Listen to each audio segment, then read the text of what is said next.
So today is February 8th, the second Sunday of this month. And ang bilis ng panahon, ano? Malapit ng Pasko. Alright. Nice. Good job.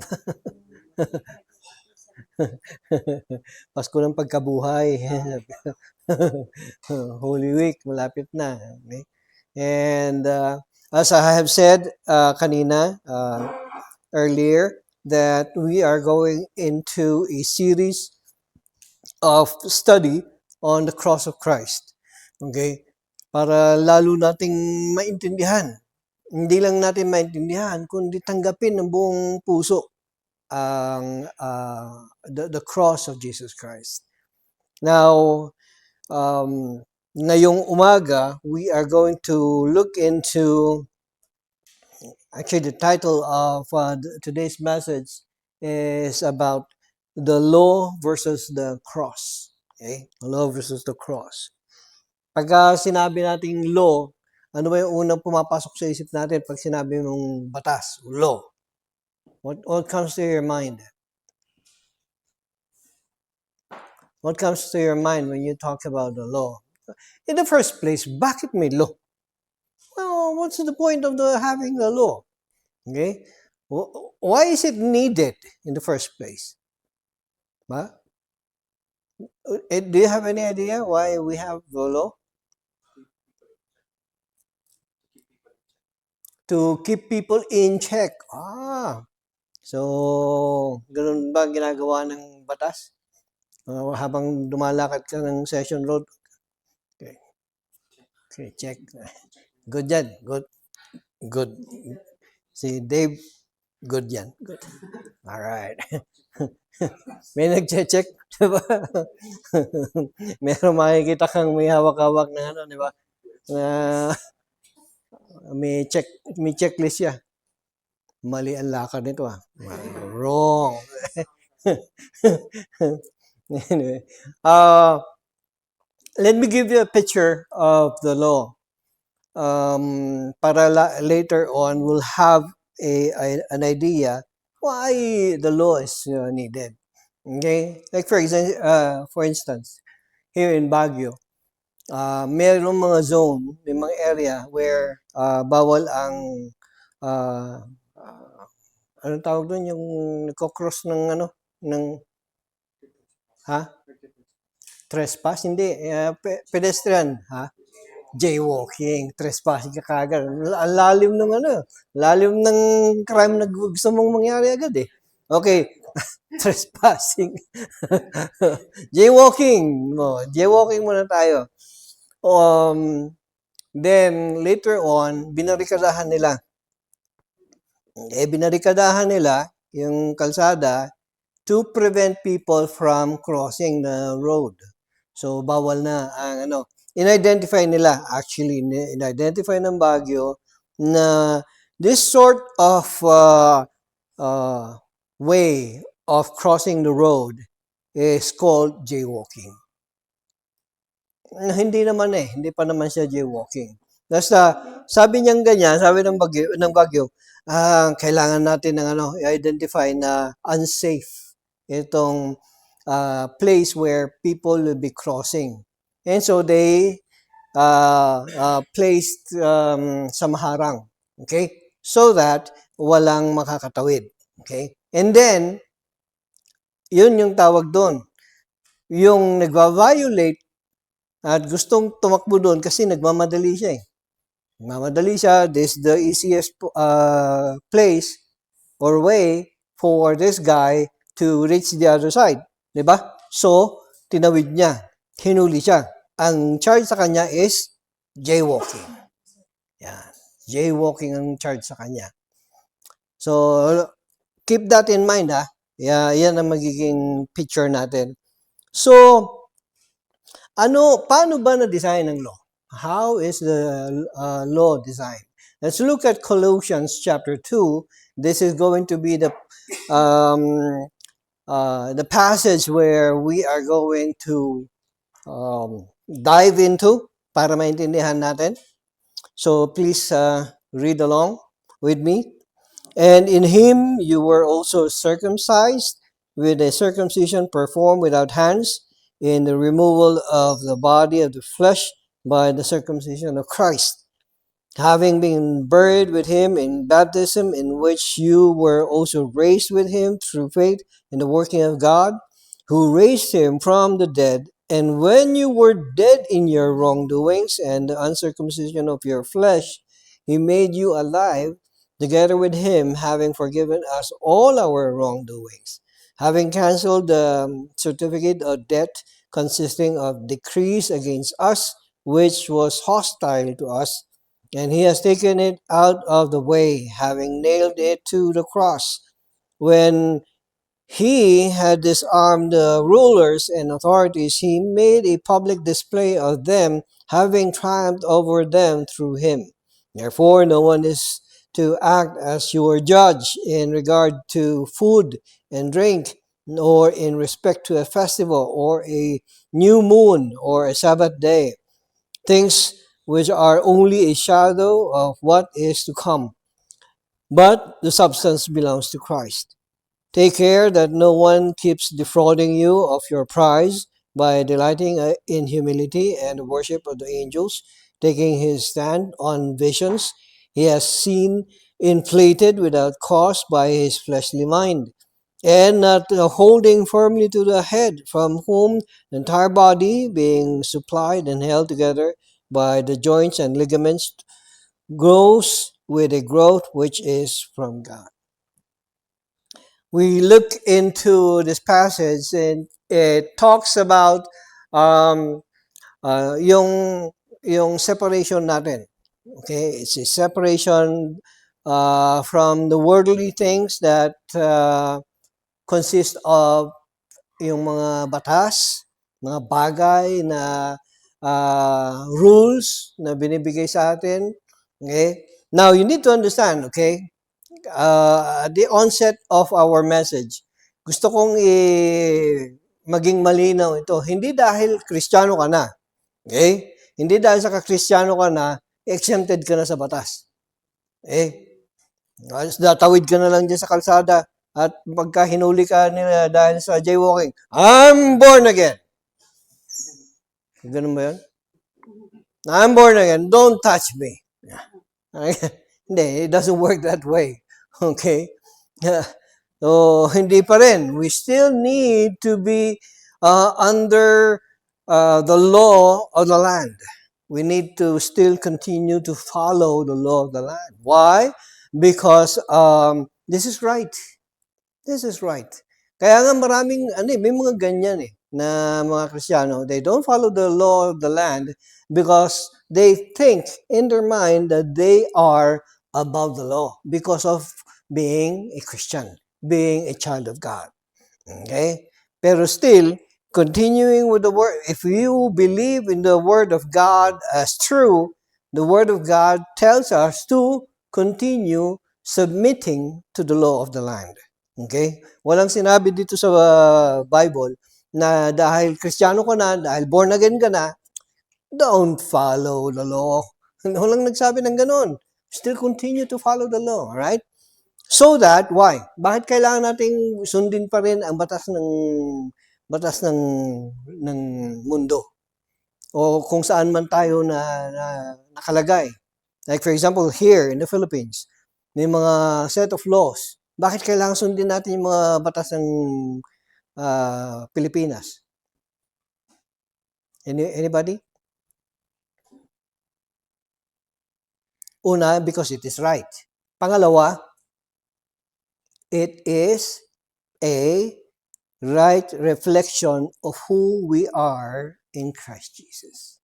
Okay, you need to understand, looking at Jesus Christ, okay, even to the point of him dying on the cross, we see him obedient to the law. Hindi niya kahit kailan binali ang batas. Di ba?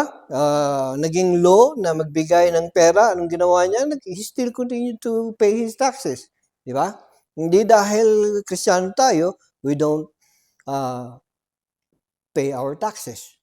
we still continue to pay our taxes. Kahit na napakalaki ng tax natin dito sa Pilipinas. May tax na yung sweldo ko. Pagpunta ka ng Chongsan, bibili ako ng mga groceries ko, may tax pa rin ako doon. Okay? Punong-puno. Iba, if you try to compute, try to add up all those taxes, bigat. Bigat, ang dami. Lahat ng kilos natin may tax. But we can only parang buntong hininga, di ba? But we need to continue to pay. We need to continue to follow the law of the land.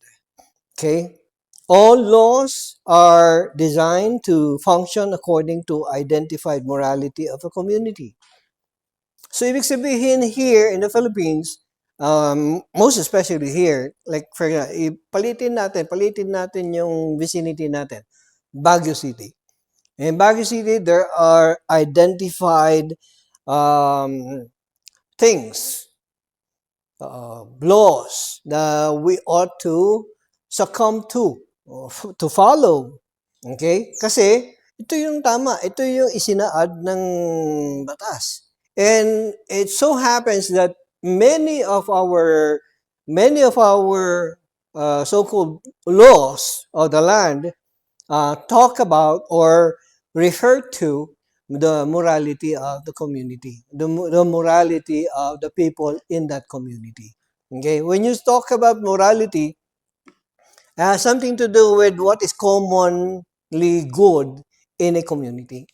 Okay, so identified natin that common good, which is moral, ang moral daw o ang tama is to keep the traffic in Baguio as good as it should be. Okay? So pagka nag-violate ka, so you are no longer conforming to the morality of the community. So yun na ibig sabihin nun. So it becomes a standard to regulate the transactions of every and all individuals accordingly. So lahat tayo. Walang exempted dito. Okay?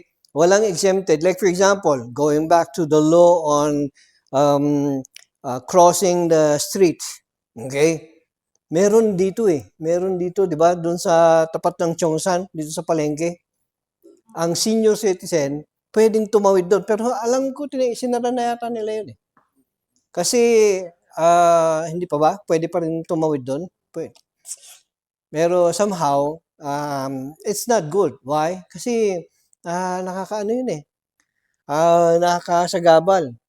And medyo hindi pa malinaw, di ba? Kung paano ang pagtawid nun. Even to the point of where the people who are not designated as seniors, ginagamit nila yung tawiran, di ba? Yeah. Inaabuso ngayon. Yun yung problema doon To the point na inaabuso yung batas. Okay? Moving forward, a law designates the rules to be followed and the penalties if disobeyed. So meron tayong ganyan, di ba? Pagka natikitan ka, pagka yung mga motorista, binibigyan ng ticket yan because of some violations. Okay? A law has become what it is because of an act that needed to be regulated or controlled. Hindi kasi going back to the going back to the scene, yung itsura ng pedestrian crossing. Okay? Bakit ginawang pagka bawal ang tumawid? Bakit sinabing bawal ang tumawid doon? Any idea? Nakaka-aksidente. Yun na ibig sabihin nun. So, in-identify na yun na ito ay risky for everyone. So, because of the fact na risky siya para sa safety ng mga taong tumatawid, binarikadahan to, sinarahan, at binawal. Okay? So, basically, the law that they have identified has something to do with preserving the welfare of the populace. Di ba? Hindi para ito ay pahirapan ako. Nilagay nila ito para pahirapan ako eh. Merong ganun, di ba? Nilagay nila ito dahil masama ang loob sa akin ni Mayor eh. Ay, ganyan. Talaga? Pinersonal ka ni Mayor at nilagyan niya ng no crossing dahil ikaw, sino ka ba? Parang parang napaka-special mo naman. Pinepersonal ka ni Mayor, di ba? Ganon. No. It has something to do with your safety, the safety of the general populace. Okay? Whatever greater acts can supersede an existing law. Now, ano yung greater acts na ito? Like for example, meron tayong existing law. Pero yung existing law ngayon, paano siya masusupersede? Paano siya matatapalan o mahihigitan? Yan ibig sabihin ng supersede. Paano mahihigitan ng isang batas? Kunwari, balik tayo dun sa image ng ng crossing. So, noong unang panahon, pwede kang idikit, mabalinak mga agbalasyo dita. Sabi ganyan. Awa mo ti iparit da. Sabi ganyan, hindi bawal na pero nung di kalaunan, marami ng mga sasakyan ng tumatawid. So, ang ginawa, they have come up with the idea of barricading or putting on obstruction in between para wala nang tatawid. Pero somehow may mga tumatawid pa rin, may mga pasaway, di ba? Na nagmamadali kasi. Tinatakbo nila, tatawid sila, okay, tumbling sila, tapos tatawid na. Okay. No, marami mga ganyan, matigas ang ulo. Okay? So, anong pwedeng mag-supersede doon? Doon sa obstruction eh. Doon sa, kasi laging may gumagawa nun eh. Para talagang wala nang tatawid doon, anong pwedeng lagay natin? Nilagyan nila ng 100 feet na pader. Sige nga, tignan natin kung may mga katawid pa dyan. Wala na, di ba? Yun ibig sabihin na something that has superseded. Okay? So basically, no one now can violate the law. Bakit? Kasi ang taas na eh. Imposible ng tawirin. Okay? Yun yung isa. Pangalawa, siguro, gagawin nila, dinivert yung road. Tinanggal yung road doon, ginawa nilang bukid yung tinatawid na yun, i-divert na yung wala ka nang tatawirin na magkokos ng risk sa iyo, di ba? Yun yung nag-supersede doon. Binago, kumbaga. Okay? Next, sabi niya rito, the death of Jesus Christ on the cross is the ultimate sacrifice done to quench the thirst of death and finally satisfy the need for justification. Okay? So, yun ang nangyari. Long time ago, let me bring you to the traditions of the Jews. Okay? Every year, ang mga Hudyo, they would come to the temple to offer sacrifices. Okay? To offer sacrifices for their sins. Okay? Ibig sabihin, dadala ako ng tupa, yung lamb. Dadala ko ng lamb sa templo for the offering a sin sacrifice. Okay? Kakatayin yon. But before katayin yung lamb, yung saserdote, yung pari, at ako, yan, mag-holding hands kami sa ulo nung lamb. Okay? Signifying that the lamb now is my substitute. And all my sins, lahat ng kasalanan ko, transfer sa lamb. So, yun ibig sabihin nun. Then, kakatayin ngayon. Kikitilin yung buhay ng lamb. Para nang sa ganon, siya na yung nag-sacrifice. Hindi ako yung gigilitan ng liig. Kasi ako yung makasalanan, di ba? Going back kasi sa kasalanan, ang ang katapat o ang kabayaran ng kasalanan ay kamatayan. For the wages of sin is death. Yan ang ibig sabihin nun. So now, dahil may kapalit na ako, hindi ako ang kakatayin. Yun ang lamb ang papatayin. Okay? Now, ang challenge dito is good for 1 year. It's good for 1 year. So next year, babalik ulit ako. Ito na naman po tayo. Daladala ko na naman yung mamimili ako ngayon ng tupa. Now, you need to understand, yung pipiliin kong tupa, should be spotless. Should be perfect. Hindi pwedeng sakang, hindi pwedeng piki, hindi pwedeng duling. Yung kambing, titignan mo mabuti yung mata nung, ay duling, hindi pwede. Okay? So, it needs to be perfect. Okay? So, every year, ganun ginagawa natin. Every year, ginagawa natin. And here comes Jesus Christ dying on the cross for your sins, for my sins.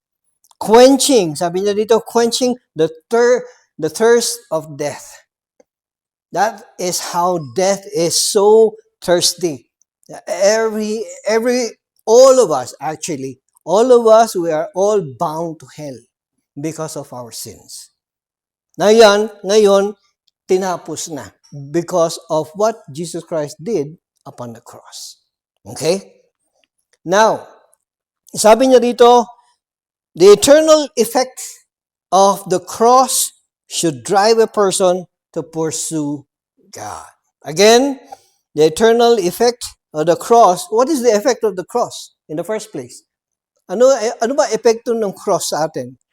The effect of the cross is you having knowledge of your salvation in Christ Jesus.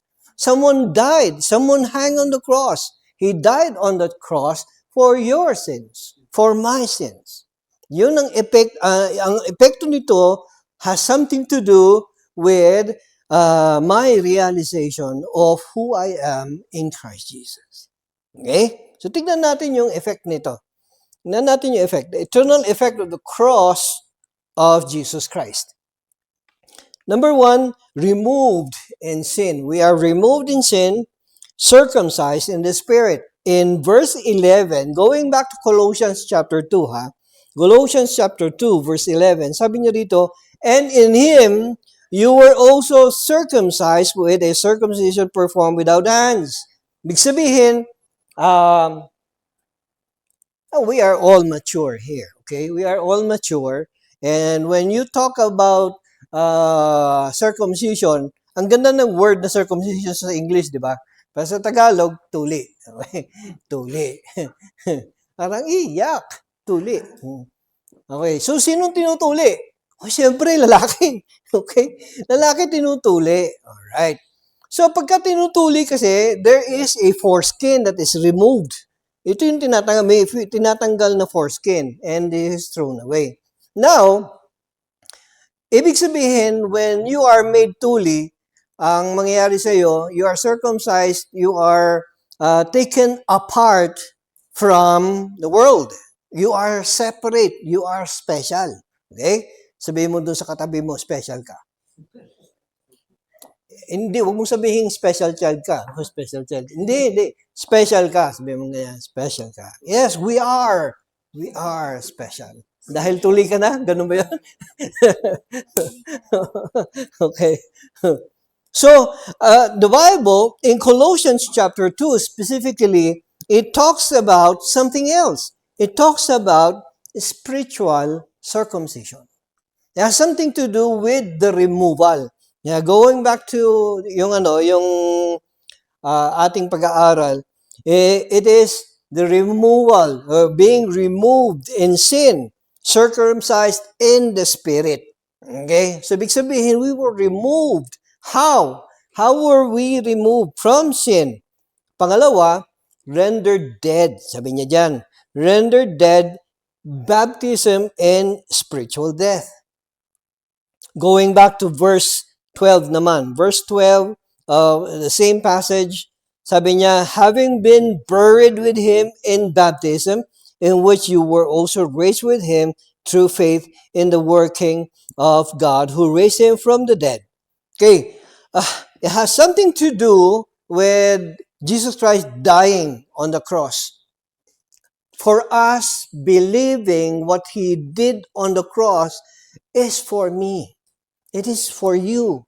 Okay? All we have to do is believe that what Jesus Christ did upon the cross is for all of us who are, tayo, pagka nakita mo na you have realized that you are a sinner. You are a sinful person. Sino dito ang hindi nagkakasala? Pakita sa kamay. Lahat tayo makasalanan, ibig sabihin. Alright, so, with that statement, ibig sabihin, kung all of us, we admit that we are sinners, then, the work of Jesus Christ dying on the cross is for me and you. Okay? All we have to do is believe. Okay? So, the belief of we dying spiritually is essential. Okay? So, kailangan maintindihan natin, because we are sinners, because you are a sinner, what happens? Balikan natin yung Romans 6:23. For the wages of sin is what? Death. Okay, so wages of sin, ang kabayaran daw ng kasalanan natin ay kamatayan. Since lahat tayo, inamin ninyo, di ba? Sinabi ninyo kanina, kayo ay makasalanan. Ganun din ako, makasalanan din ako. So, ibig sabihin, lahat tayo, we are all spiritually dead. We are all spiritually dead. Okay? We need to come to that point of realization. Now, I need to admit to myself that I'm dead. If I'm dead, meron na ba kayo nakitang dead na partially? Wala, di ba? Pagka sinabi mo dead, as in dead, lifeless, di ba? Pumunta ba kayo, may nakita na ba kayo sa lamay na habang pinaglalamayan yung bangkay, dinapuan siya ng langaw? Sabi niya ganyan, binugaw niya yung langaw. Buhay yan! Buhay yan! Patayuhin ninyo, hindi pa yan patay. Di ba? Yun ibig sabihin nun. So since that thing is dead, hindi mo na pwedeng sabihin him. I mean, it's already a corpse, cadaver. So kung patay na, anong ibig sabihin nun? Ibig sabihin nun, yung patay na yan, wala na siyang abilidad para buhayin sarili niya, ingatan yung sarili niya, pakainin yung sarili niya, hugasan yung sarili niya. He doesn't have life in him. Wala na siyang ability, okay, to save himself. Yun ang ibig sabihin ng dead. Yun din ang ibig sabihin sa atin ng we are all dead in our sins. I am incapable of saving myself, of raising myself up. Okay, kaya ko ito. Kaya ko iligtas sa sarili ko. No, you cannot do that because in the first place, you're dead already. Okay? So, kailangan maintindihan natin yon. Pangatlo, raised in forgiveness, alive in Christ. Raised in forgiveness, alive in Christ. In verse 13 of Colossians chapter 2, anong sabi niya?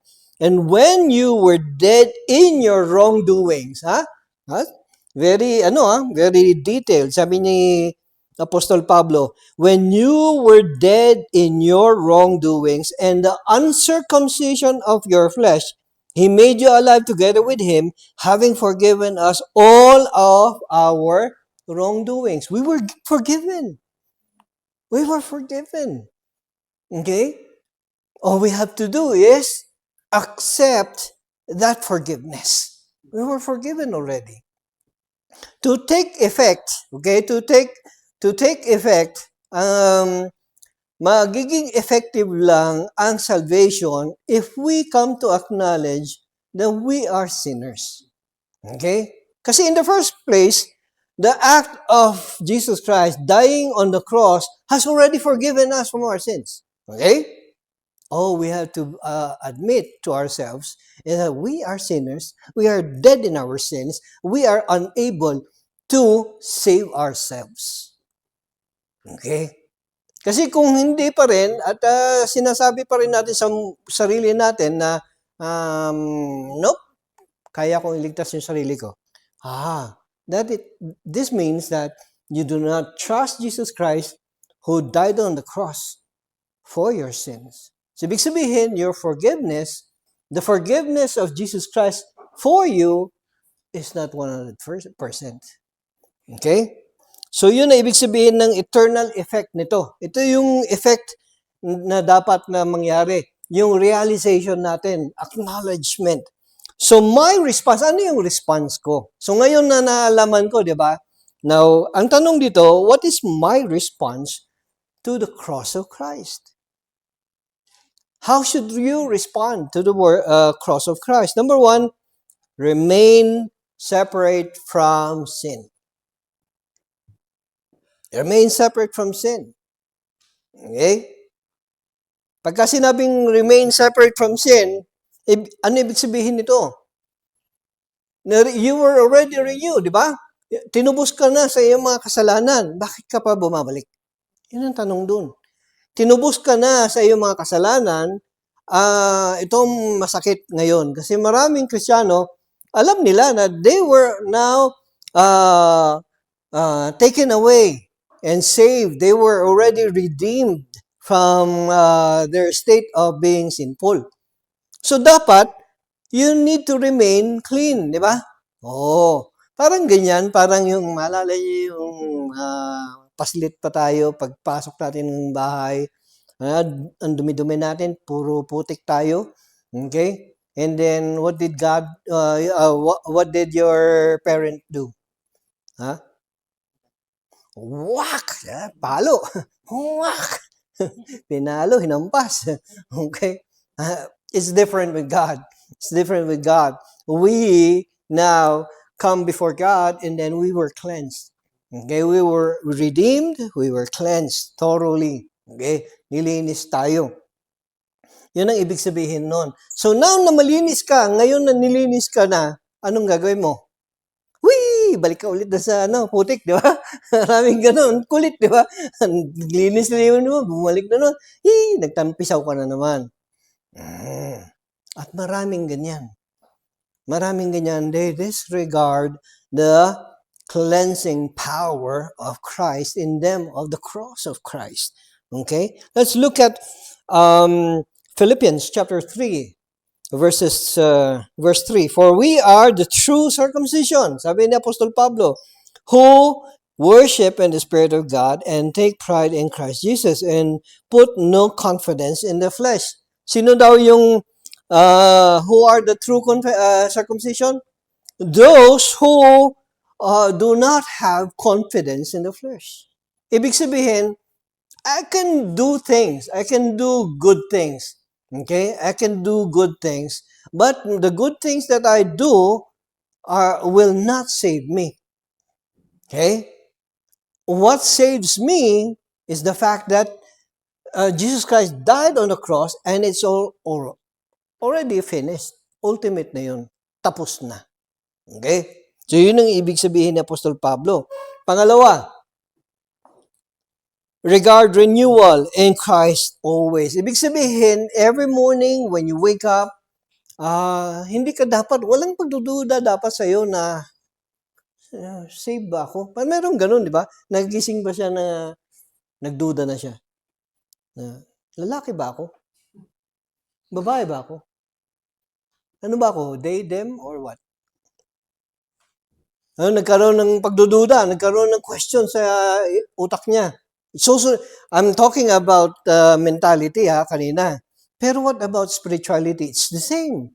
Meron yung mga ganun na one day, they come to think of, save ba ako? Totoo bang niligtas kaya ako ni Kristo? Jesus Christ died on the cross for you. He hung on the cross. He drew his last breath knowing that you will believe in him. He knows you. He knows you. And He knows that you will not doubt Him. Amen? You will not doubt Him. And I pray every morning when you wake up in the morning, you say, thank you, Lord, for saving me. Thank you, Lord, for saving me. And then you live your life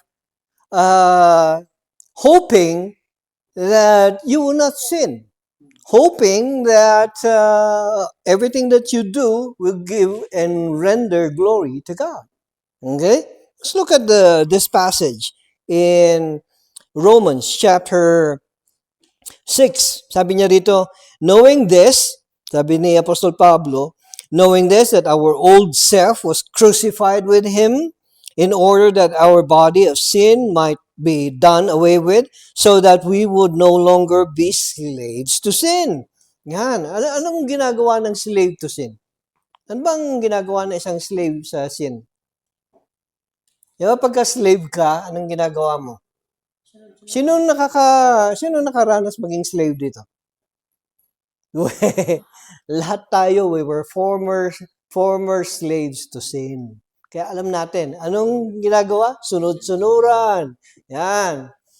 Kung saan ka dalhin, kung saan ka tawagin ng iyong pagnanasa, susunod ka. Yan. Hila-hila nung yung ilong mo, kung saan ka pupunta, yan. Sunod-sunod ka lang.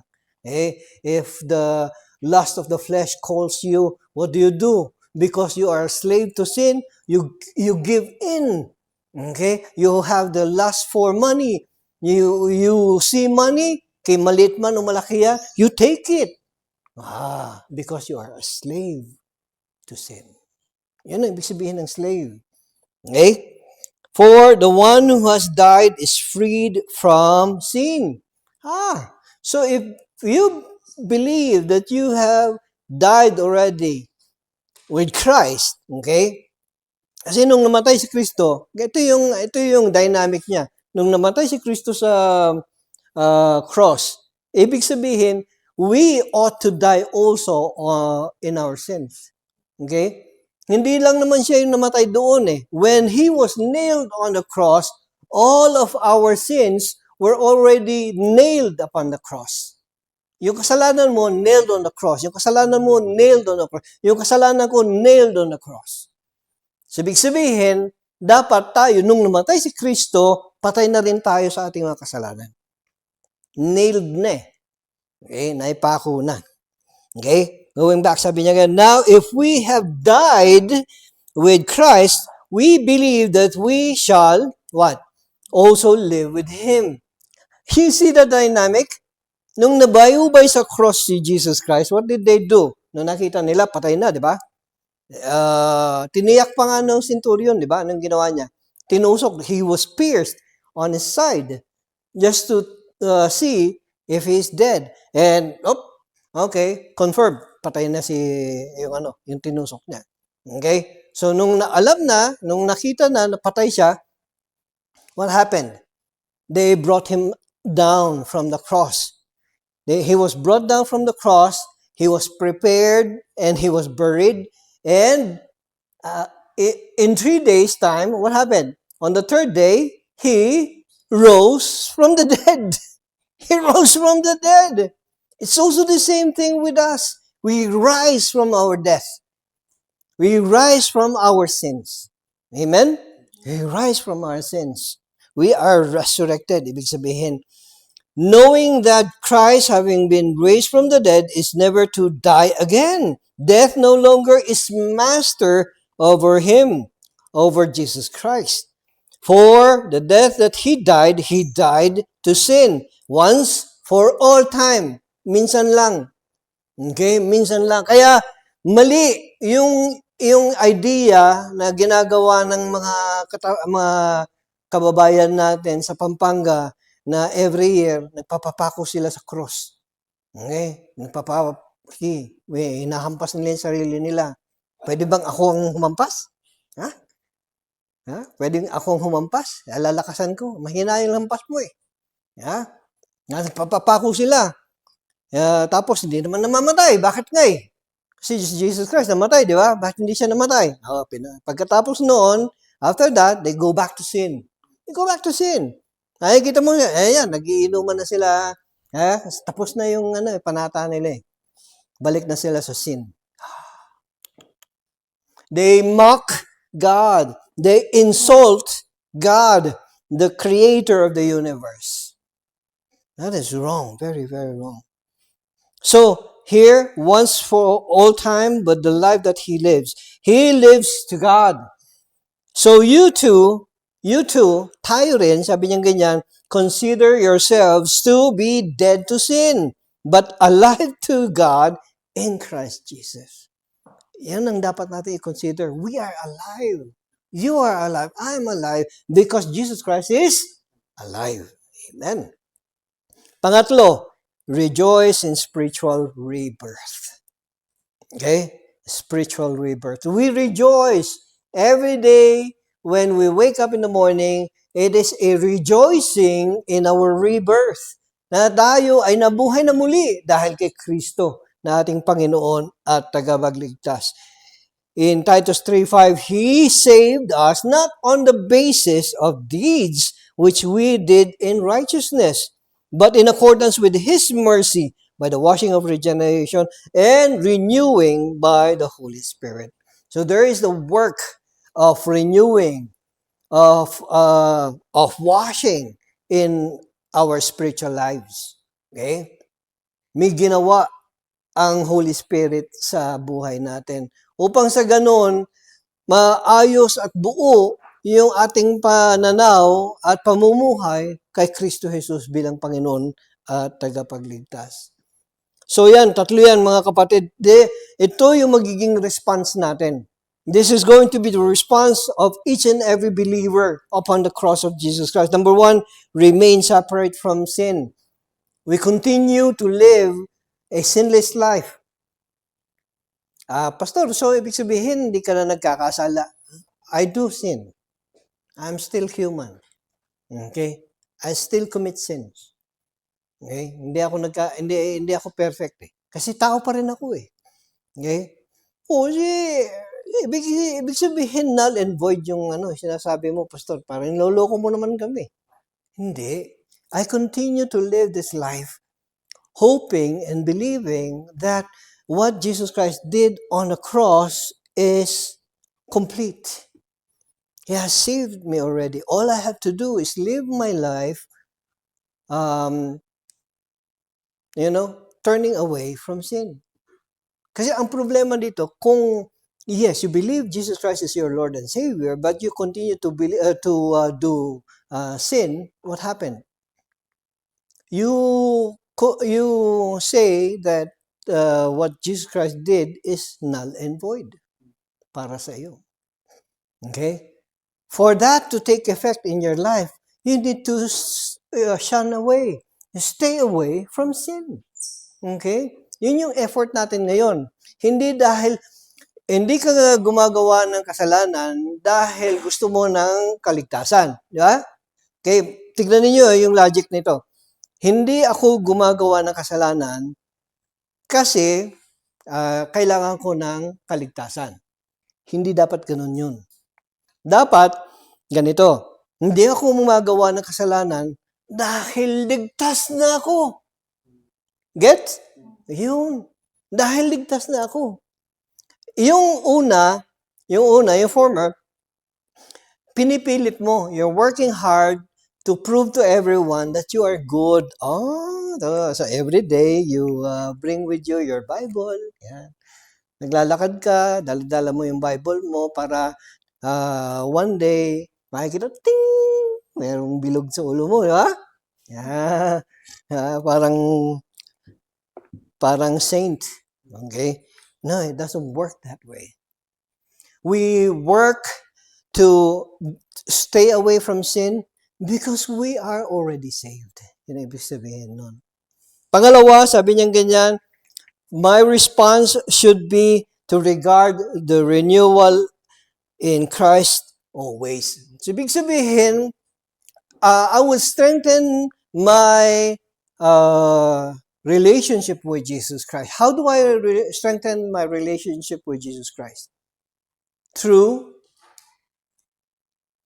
through my immersion in God's Word. Okay? Just like what you're doing right now. It's Sunday. Okay? Dapat nasa session kayo ngayon. Pero no. You chose to be here in church listening to the Word of God.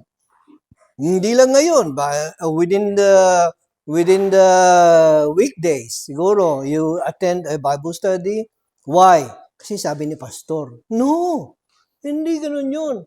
You attend the Bible study because you have the hunger. You have the thirst to know more of your Savior, Jesus Christ. Yun ibig sabihin nun. At yung pangatlo, rejoice in spiritual rebirth. When you say spiritual rejoicing in spiritual rebirth, yun yung evidence ng buhay ka kay Kristo. You rejoice. And because you rejoice, pagka nagre-rejoice ka, ano ba ginagawa? Nakakita na ba kayo ng tao na nagre-rejoice na punta siya sa cabinet niya? Tapos, yay! Woohoo! Yay! Sabi niya ganyan.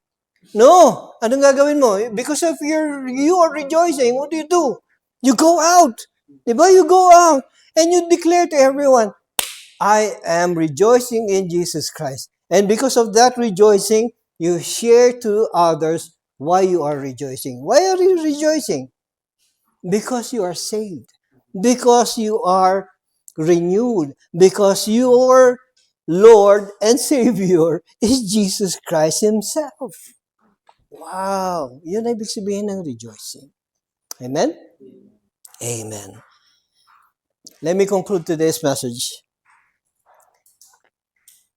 The cross of Jesus Christ is the complete interpretation of the love of God for man. Yes. God loves you. Amen? Yeah, sabihin mo dun sa katabi mo, God loves you. Yes, God loves you. God loves us. It will never be replaced or surpassed, and it will be the eternal display of mercy and grace for those who are undeserving. I am undeserving. But the cross of Christ is my identity. It is my identity. It ought to be also the identity of each and every believer. Amen? Amen. Let us pray. Father, it is truly rejoicing to know that we are saved, that we are spared from eternal damnation because of what Christ did upon the cross. I should be there crucified. I should be there suffering. But He died on the cross for my sins. And on the third day, He rose again that I may live. Oh, Father, I ask you once again for each and every believer here this afternoon that with the kind of rejoicing that we have in our hearts, we will go out and share to others what joy it is to know Christ Jesus as Lord and Savior. That one day, we will be lifted up and we will be rejoicing with Him in the heavens. Oh God, I thank you for this wonderful gift. This is my prayer in Jesus' name. Amen. Amen. Amen. God bless us all.